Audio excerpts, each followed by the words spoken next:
Lindsey Graham, the Patriot Barbie, Heralds for traditional values and revival in America on this episode of United Patriots Uprising with Gary Binford. I'm your host, Gary Binford. Thanks for joining us. This podcast is available at radioinfluence.com or wherever you get your favorite podcast. You can also find it at YouTube and Rumble and many other media outlets. We will tell you about that at the end of the show. Well, you better strap on your proverbial seatbelts, everyone, because the Patriot Barbie is here to rock, sounding off loudly and clearly in support of God, family, and revival in the good old USA. So are you ready to hear about it? Well, let's get into it. She literally burst onto the scene in 2020 as a hair salon owner who defied the COVID lockdown, catapulting her into the national spotlight. Since dedicating her life to Jesus, activism, and freedom fighting, she's become an author, entrepreneur, keynote speaker, and regular personality on news outlets. I welcome to the show the firebrand, who affectionately goes by the moniker the Patriot Barbie, Lindsey Graham. How are you, Lindsey? Thank you so much, Gary. I'm so glad to be here. I'm glad to have you. And let's start right here. Leftists from your local community mocked you as the Patriot Barbie when you publicly defied government overreach by standing up against national mandates. You opened your hair salon in Oregon, and it went viral. You made national news and everything. Whoever said that meant it as a put down, but you've turned it into a badge of honor. Why did you affectionately adopt that moniker, the Patriot Barbie? Ooh, I love this question. So, like you were saying, the left made a meme out of me. Of course, a faceless, nameless person on social media, right? They never have a profile pic. But I had been chastised by the left for going on, I want to say 3-4 weeks. I mean, first they called me a murderer for opening my salon against lockdowns. They called me the COVID killer. And then when I stood outside my salon with guns to protect my salon from being burned down by Antifa, they called me a white supremacist and a white nationalist. And I had just had it. I'd had it with like the name calling and the slanders and the things that didn't even that weren't my identity. So when they made a meme out of my face calling me the Patriot Barbie, I looked up the definition of patriot, to love one's country and defend it. I looked up the definition of Barbie, which had something to do with a glamorized female doll. And I went, okay, of all the things that you've called me, this is not offensive whatsoever. So I actually did it just to poke fun at them. I changed all my social media to say the Patriot Barbie. And I just imagined this person in their mom's basement being so frustrated that I took it and ran with it as opposed to being offended and crawling under a rock. There you go. Now you say the Patriot Barbie is, I love this, loud, proud, pro-gun, pro-life, Jesus-loving, red-blooded conservative Republican woman, a fierce voice for conservative women, a spitfire advocate for small business owners, an authentic patriot standing for American values. That's a mouthful, but it's wonderful. Thank you. And you know what? I was not that person before 2020. I was not. I was a brainwashed, indoctrinated, minding my own business mom with kids in public school, getting vaccinated, doing all the things, right?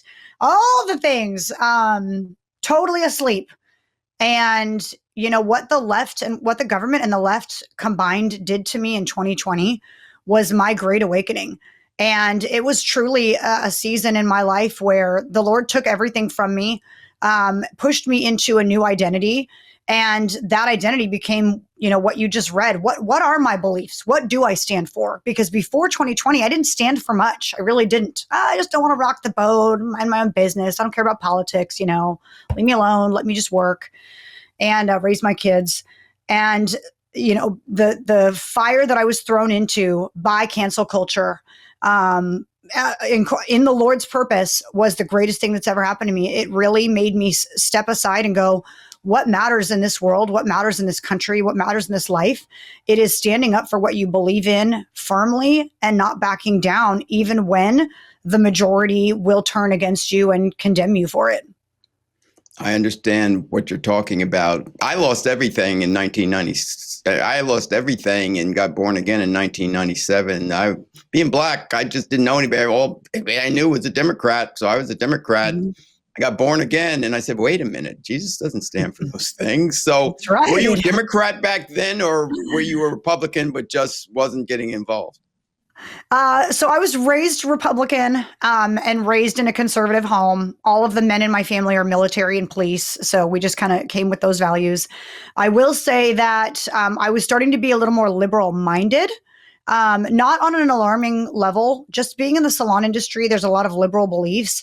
And I was so out of touch that in 2008, I think it was, I voted for Obama and I thought, cool, yeah, first black president. Woo! I wasn't looking at policies or belief systems or values at all. But I learned my lesson. I mean, as a small business owner, he pushed in the Obamacare program, which said, even if you take good care of yourself and your health, and if you don't have health insurance, we're going to charge you for that. And I went, whoa, whoa, whoa! That don't I have the freedom to decide for myself? And so he did not get my vote the second time. But being so out of touch with politics, that's what you do. Is if you don't have a reference for yourself, you kind of follow the crowd, and that's what I was doing. I was following the mainstream media that had Obama on People magazine and Time magazine and made him look like a celebrity as opposed to a political figure. Very appealing. So I would say that, had 2020 not happened, I was probably going down a slippery slope of just kind of following the popular thing to do instead of really looking at, what I actually believe in. I understand what you're saying. I had my spiritual awakening and started trying to talk to people. They didn't want to hear it. I'll get into that with you in a minute about how people responded to you. Your platform includes standing for traditional and conservative values. I love that. Pro-life, the Second Amendment, protecting our children, revival in our nation. Which of those areas is the biggest passion for you? Ooh, well, it's got to be. I mean, it's got to be the revival. It's got to be. We are not in a political war. It looks like we are if you're not paying attention, if you haven't given your life to the Lord.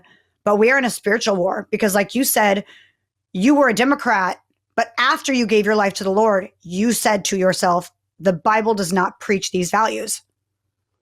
It is not that I believe all Democrats are bad or all liberals are bad or all their belief systems are bad. I believe that their policies, the policies that they promote and endorse and sign on, are the lack of a moral compass, which comes from having a belief system that is founded in the Word, the Bible. And so, I'm not pro-life because it's a conservative or Republican belief. In fact, I was wavering on how pro-life I was, even in 2021. But when I started digging more into my faith in the Bible, and you have on paper in front of you a value system that is proven by the God who created the universe, you cannot waver from that. I went to myself and I said, life begins at conception, period, full stop. It doesn't matter what the left likes to argue of the 0.01% that have been a victim of rape or incest.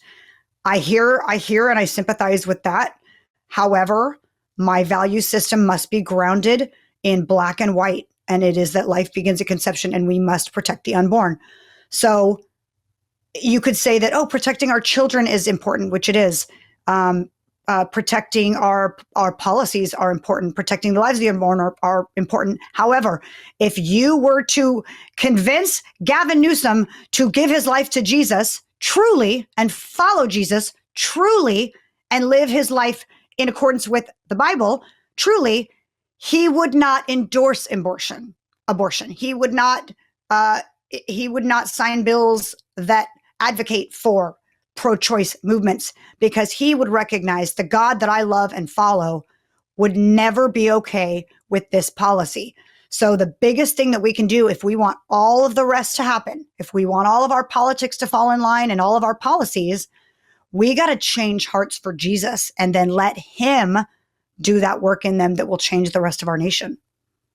You got that right. And unfortunately, I call him Gulag Gavin. Unfortunately, I can see Gulag trying to negotiate. Okay. I'll give you my life, but what's in it for me? What's in it for me?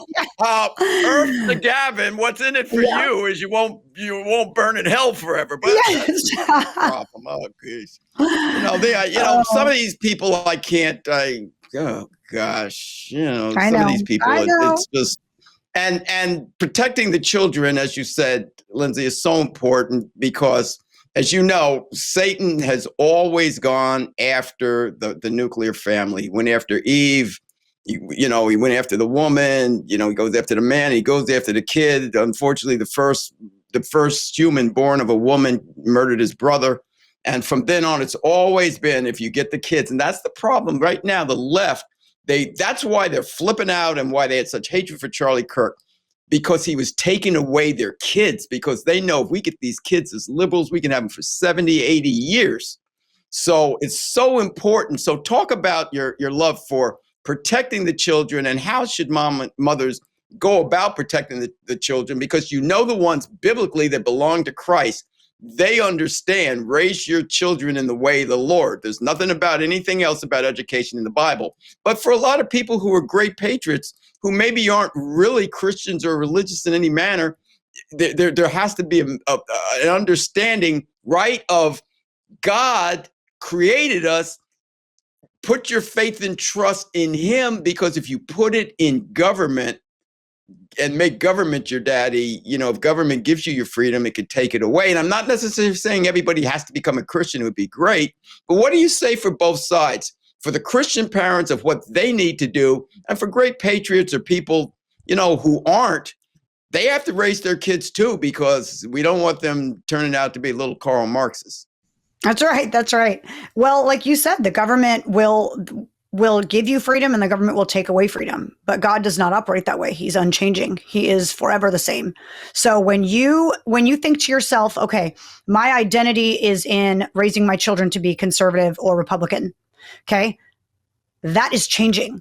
Even as we speak, there are Republicans who are endorsing bills that are not as pro-life as you would like, or they're endorsing open borders that compromise women's and children's lives and our economy, our whole infrastructure.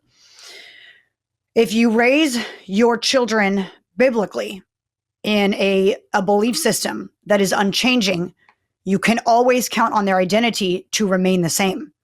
So it is important. If you are a patriot that believes, oh, Netflix is trying to indoctrinate our kids, and the public school system has got porn in the books. I mean, this is all true, right? And Taylor Swift she's got like demonic rituals at her concerts. Okay. Well, none of that is Democrat or Republican. What is that? That is protecting your children spiritually from things that you don't want them to see and hear. We've got to remove all of those distractions that really are not politically charged. I would say that my fight against Taylor Swift is not politically charged, right? I mean, she supports feminist ideologies and pro-choice movements and all of those things. But my problem is that I don't want my children looking up to an idol or a role model that goes against biblical beliefs. So if your identity, again, is in being Republican, I'm sorry, but the Republican Party gets to dictate what that means. So is that really what you want, is a mass group of people with a label dictating to you what your belief system is? That doesn't work for me. So, but when your belief system is in Jesus Christ, no one is telling you what that means. The Lord is telling you what that means. The Bible is telling you what that means. That is more solid and more foundational than anything else in this world. And it is the only thing you can trust. And as a avid Trump supporter, I would say the same thing. If my trust and faith was only in Trump, I will have already been failed, because I would love Trump to abolish abortion. And is he going to? Probably not. Probably not ever. So my faith is not in him. He's always going to fail me. He's a man, but Jesus will never fail. So if you want to raise your kids on something solid, it's gotta be Jesus Christ and the Bible. Amen. Amen. And that's where revival will come from, because the more we get back to godly values, the more the country will flip back towards what the Constitution is written about. And as you know, the first part of the Constitution, obviously the Second Amendment, to protect the First Amendment of freedom of speech, but the freedom of religion is first before the freedom of speech, because God knows if they don't let you worship me and they silence your ability to talk about me and my son, and that all life comes from me and all blessings come from me. And if I go or tell you don't breathe anymore, that's the end of it. If you don't understand where your true blessings come from, the rest of the Constitution and the rest of life, and it's, as you know. So along those lines, you're right now trumpeting a revival, a revived America, a revived nation. Please break that down for us. Well, I love when people hear kind of a bit of my story, because I don't like anyone to ever think I'm trumpeting something from a place of perfection or judgment. Can I stop you right there? Can I stop Yes. you right there? Since you jumped to your story, that was coming up. So get to your story and then tell them who you are, where you came from, your background, so people's eyes will go, whoa. And then you can tell them how this leads to why you believe, right, America is on its way to being revived. Yeah, perfect. So again, prior to 2020, liberal-minded, minding my own business, not making an impact on any political issues or any biblical issues, like not sharing the kingdom or the gospel or my testimony with people. But when I reopened my salon in 2020, I endured the full wrath of not only the government, the state of Oregon, but also cancel culture. Like the liberal left came for me, and I received death threats and hate and violence and just slander and accusations and lies. And we ended up losing all 6 of our businesses in Oregon, not to the government, but to cancel culture. So a 25 chair hair salon, a gym, and 4 tanning salons. And we lost our home. We ended up moving to Arizona for 5 years. And in that huge transition in my life, I went through an identity crisis. And I feel like the Lord sat me down. He told me to write a book. I wrote my memoir, Targeted. And in that process, he was showing me everything that you've been through in life has prepared you for this next chapter. And you were not going to be that person sitting in a hair salon doing hair every day and not ignoring your children, but not being the mom that you should be, not being the wife that you should be, being focused on money and boss babe and all these feminist mentalities, right? He allowed me to go through a lot of, crazy things in my 20s, which are all in my book. Liberal ammunition, I call it, to prepare me to be this person that would ultimately defy the government and lose everything and start over as, quote, the Patriot Barbie. And I am telling you that I am living currently in a state of trusting the Lord every single day. Where does you see this movement going, Lindsey? I don't know. Like, I am literally just giving my life to the Lord every day and saying, open the doors that you want me to go through and close the doors you don't. And God, give me discernment and help me to align with the right people and say the right things. And I currently live in Texas. I am doing a homeschool co-op with my kids, stopped vaccinating 5 years ago, became way more focused on my role as a Christian and as a mother than anything else. And I am telling you, if nothing else happens in my story, I believe that is enough for me, that God reorganized my priorities, that he took away from me things that were worldly and earthly and that my flesh loved, but really did not impact the kingdom or the world or politics, if you will, or people. And now that I've come through it, it's interesting because I had women in my chair in my salon every day that I could minister to with my story, and I didn't. And I think when the Lord took everything from me and he put me in the spotlight politically, he said, if I give you an audience again, what are you going to do with it? And I went, okay, I will glorify you. I will not screw up this time. I will give you all the glory for everything you've done, even while you are taking everything from me. And as I did, my platform grew and the stages grew and the audience grew. And I met 523,000 followers on Instagram alone based on this one this one concept that I speak on truth, I speak on traditional values, escaping the feminist matrix, going back to my roots and my traditional beliefs and my beliefs in Jesus, and just empowering others with that story. Again, not from a place of condemnation, because I've been there. I've been on the other side in all of these situations. And I'm saying I felt it and I experienced it, and it did not give me purpose at all. Where I am now as a stay-at-home mom, focused on my children and these traditional values, this is what God had purposed for women. And I know not everyone can do it, and not everyone can do it at this level, but in my experience, this gives me more purpose. It's dramatic. Very, very well said. You've been a turning point ambassador. Charlie Kirk was on the show. Also, after his horrible assassination, Lucas Miles, his faith director, was on the show.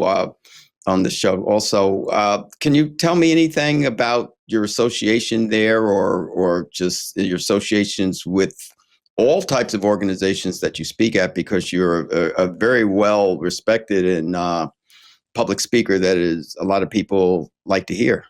Yeah. I actually just spoke this weekend in Prescott, Arizona, and at the same venue that I spoke at 3 years ago, where I opened for Charlie Kirk. And it was beautiful because that epiphany kind of hit me while I was backstage in the green room. And when I walked out on stage, I said that, and the whole audience just, we must never forget the impact of not only his legacy, but how we feel upon losing him.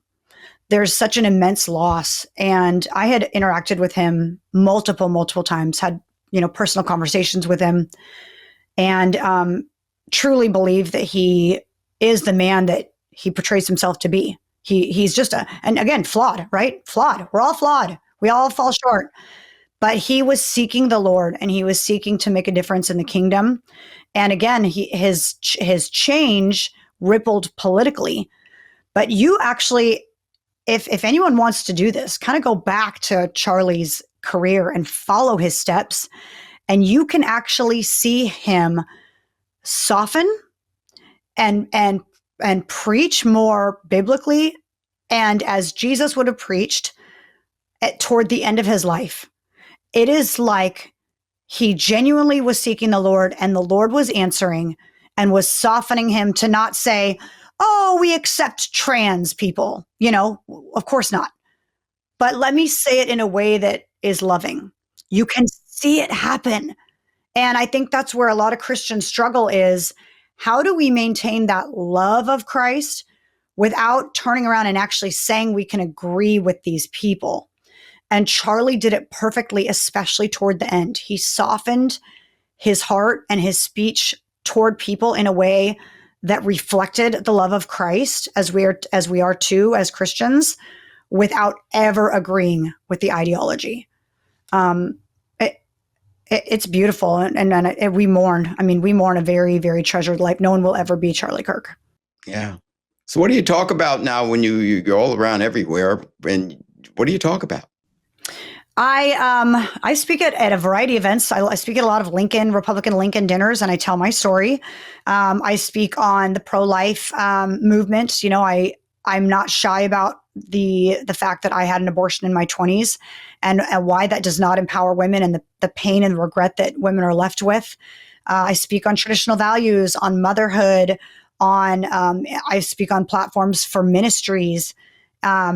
And I speak even on pro-gun platforms. It's like I've had this conversation with different agents that say, "Oh, just let's focus on one topic, and really one topic." And I'm like, "But I'm not one topic. We are all these many topics." That's why we have to stop putting ourselves in boxes of what we do and do not believe based on two different titles, Republican or Democrat. Right? We all have unique stories. And someone once told me, the left is very good at telling stories, and the right is very good at telling statistics. And if we get better at telling our stories, which is what I do, I tell stories, we can reach more people intimately. I don't need you to hear for the millionth time that 63 million babies were murdered this year. What I need you to hear is that I am one of those statistics, that I aborted a child. And here's what it did to me. And here's why I regret it. And here is why we should never promote abortion, because there's more than one victim in abortion. There's the woman and the baby. And so telling stories like that really is what the left needs to hear. It's not just your story and your experience. It's also ours too. And there's a reason that we believe what we believe. Right. And our testimony is the most important thing that we have. Like my background was in sports and music, but I did a lot of things I'm not proud of. I was involved in abortion also.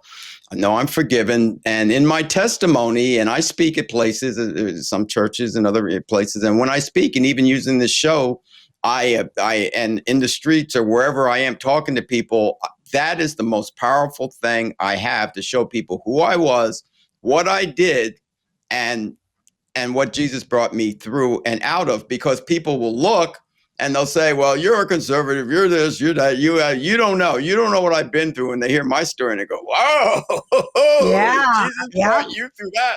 If he brought you through that, hey, maybe I have a chance. I said, no, you have more of a chance. You can be forgiven. Just repent, give your life to Christ. And that's one of the beautiful things. You have a testimony, I have a testimony. And I need to ask you, in regard to your testimony and in regard to what's going on today, how do women respond to you from this point of view? The feminists always wanted us to believe they were for the females and women. But if you notice, when it came to the shutdown and women's reproductive rights and that taking that stab and that jab, and now if you notice, when it comes to transsexuals in men's sports and pushing women out, the feminists I hear crickets. Yep. What it does is show you their true character and their true end game. The end game is not one little bowl of women's rights, as they would call it. Their goal is, how can I manipulate the situation to bring you back to just believing what I believe, right? We know that they are not inclusive. We know that they are not tolerant. And we know that they believe ultimately that whatever they believe is right, and you cannot change their mind. And this is proven over and over and over as you watch interviews and street interviews with leftists that are rioting or protesting. They actually don't have answers ever for what they're doing or why. And once they're caught in that kind of moment, they say something like, this interview is stupid, or I don't have to answer to you, or I need to go, or something, right? They walk away.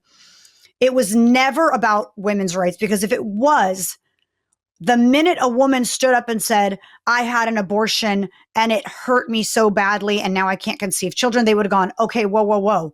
This hurts women? We're supposed to be pro-women. The minute a man started playing in a woman's sport, they would have said, whoa. We're here to protect women and you are not one.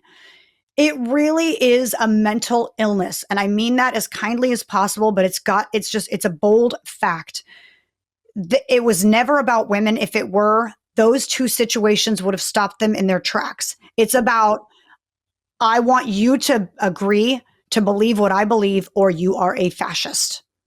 Period. Yeah, there you go. You have a lot going on there with your look there. And I remember there were a lot of people on the left, hey, you're cool and everything. But your look is, you got a lot going on there. And does that work? Did that really work for you? How do you deal with that within Republican conservative circles?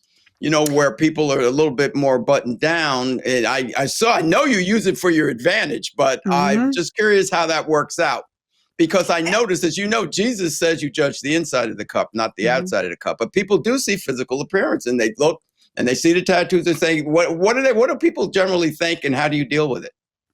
I haven't really had anyone say, we'd love to have you speak. However, your tattoos are, Right. I feel like there are organizations that have not embraced me because you can watch on their stage.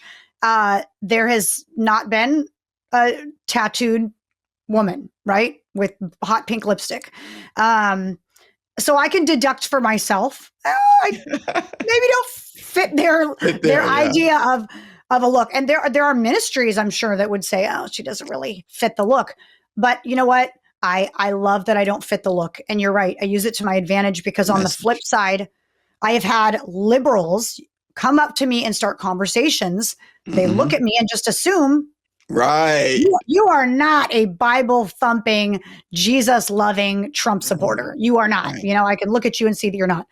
And then that allows me to reach them on a level that they didn't expect, because they've already decided to have conversation with me. They've already decided to respect me and that I am kind and I'm loving. And then when they find out my beliefs, they cannot say, well, she was hateful. And because that's just not how it's not.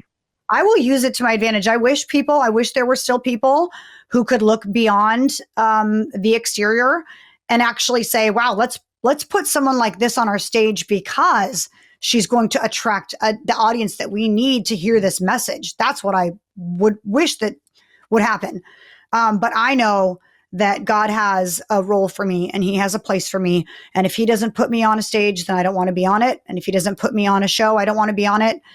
So I trust that he's got the hearts and the minds of those who I am supposed to align with.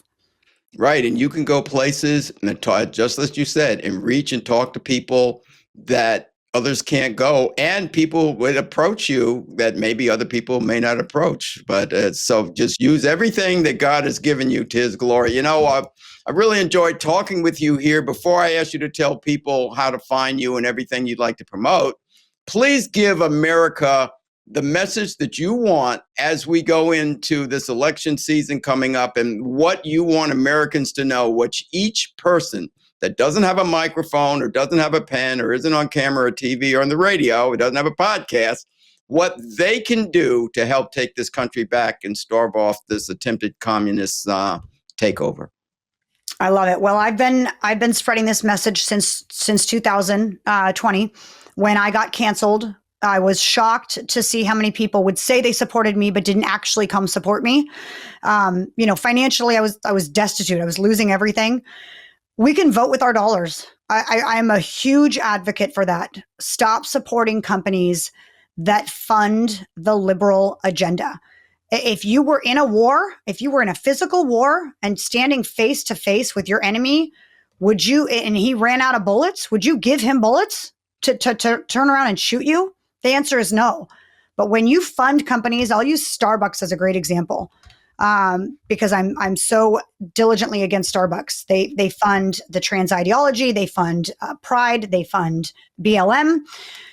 When you go and you purchase from those companies and you say it's innocent, it's just one drink, it's no big deal, and I'll fight my battles here, you're putting bullets in the enemy's gun. You're funding companies that will turn around and use that money to fight against our values, and it is a big deal. And I certainly don't want to shame anyone. But I want to say, why don't you consciously start thinking about that? Why don't you make a conscious effort to say, if you're not going to get on social media and take the hits that we take, if you're not going to do a podcast and scrap for sponsors and sacrifice your time and your efforts, if you're not going to do X, Y, or Z, if you're not going to do anything, at least do that.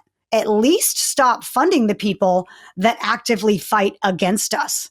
And that can apply to, the Netflixes, the Netflix of the world right now.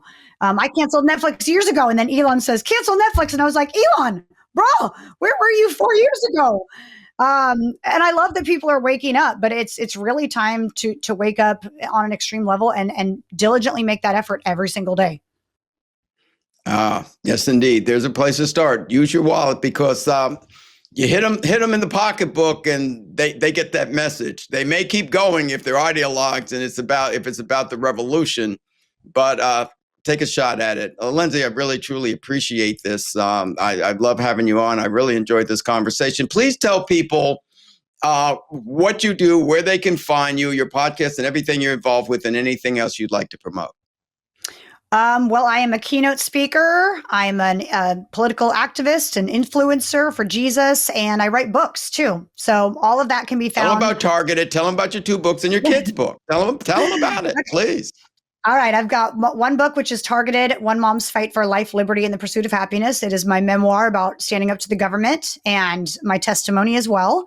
And then 2 years ago, I published Alphabet Prayers for Toddlers, which is a children's faith-based book, and it's a #1 bestseller on Amazon. And then recently, I co-authored The Network Effect, which is an entrepreneurial networking book. And I am actually currently writing another children's faith-based book right now. It's being illustrated. Yeah, I haven't told anybody that.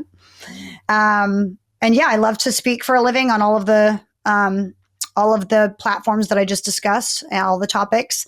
And you can find all of this at thepatriotbarbie.com. Well, that's where you can find her, at The Patriot Barbie. Everything you want to know is there. Lindsey, thanks for coming on. You're welcome to come on at any time. Keep up the great fight. Keep on being who you are, raising those kids. How many children? 3, 11, 9, and 5. Yeah. How many boys? How many girls? Boy, girl, boy. Okay. Yeah.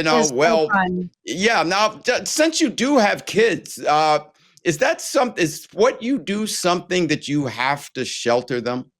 You know what I mean? Because they're in school and kids, I remember, when they know your parents are doing something, and if they like it or don't like it, kids are rough on kids. Yeah. So we've had a positive experience so far. First of all, they're not in public school. They haven't been for a very long time. Well, since 2020. They're in a homeschool co-op. So my experience so far is my children are so proud of me, and they will tell their friends, my mom is the Patriot Barbie. And then the kids will tell their parent, and the parent will go, oh my gosh. And they'll love what I stand for. Oh, that's so great. Christian, freedom fighting mamas. So far, so good. I'm doing my best to shelter them from the evils of the world, but make sure that they understand that the evils are out there so that they can start fighting when it's their time to fight. So, yeah. I hear you. So just keep up the great fight. Thanks for coming on. You're welcome to come on anytime. Thank you. Thank you. Thanks, Gary. There you have it. The Patriot Barbie, Lindsey Graham. I want to thank Lindsey Graham for coming on the show. She totally rocked, didn't she, everyone? It's a wonderful thing when you can take your past and the present, merge them together, and be able to now be used for God, family, and country. And boy, she is out there doing it in a big way. So thank you, Lindsey, for being a voice of conservatism, a voice for God and Christ, a voice for the family, and a voice for the revival of America. Keep on doing your thing. This podcast is available at radioinfluence.com or wherever you get your favorite podcasts.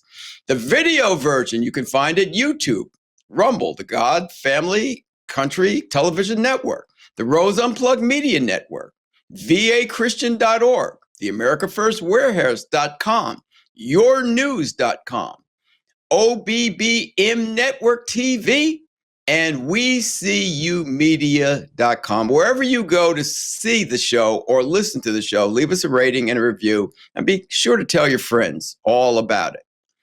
Now, the first few years, the show was audio only, and there were great guests. And what they had to say then is really coming to the light now.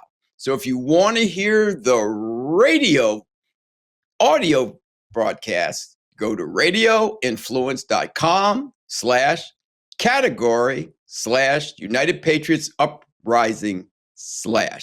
There you'll find guests such as Ben Carson, Clay Clark, Monica Crowley, Kira Davis, Diamond and Silk, Lieutenant General Michael Flynn, Pastor Jack Hibbs, Carrie Lake, Mike Lindell, Michael Loftus, Judge Janine Pirro, Wayne Allen Root, Carol Swain, Brandon Tatum, and Will Witt. Just a few of the many guests that you can listen to from back in the day. And as I said, what they said then is just as valid today. Well, that's it for now, everyone.